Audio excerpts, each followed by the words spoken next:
இந்த காட்சியை பாருங்க.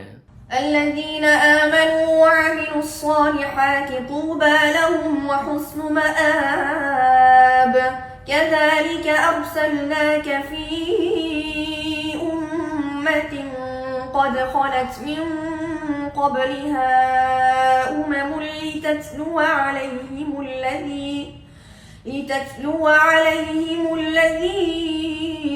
أوحينا إليك وهم يكفرون بالرحمن قل هو ربي لا. உண்மையிலேயே அருமையா இருக்குங்க. ஒவ்வொரு இஸ்லாமிய பெண்மணியும் இதை தான் விரும்புகிறாங்க.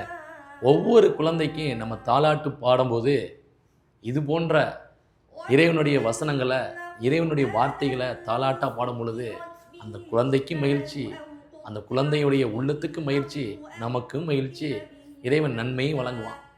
உண்மையிலேயே ஒவ்வொரு இஸ்லாமியர்கள் வீட்டிலையும் இது போன்ற விஷயங்கள் நடக்கணும். நம்ம இறைவன்கிட்ட பிரார்த்திக்கணும்.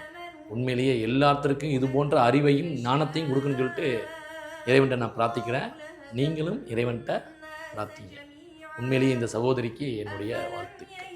الذين آمنوا أن لو يشاء الله لهدى الناس جميعا ولا يزال الذين كفروا تصيبهم بما صنعوا قارعة أو تحل قريبا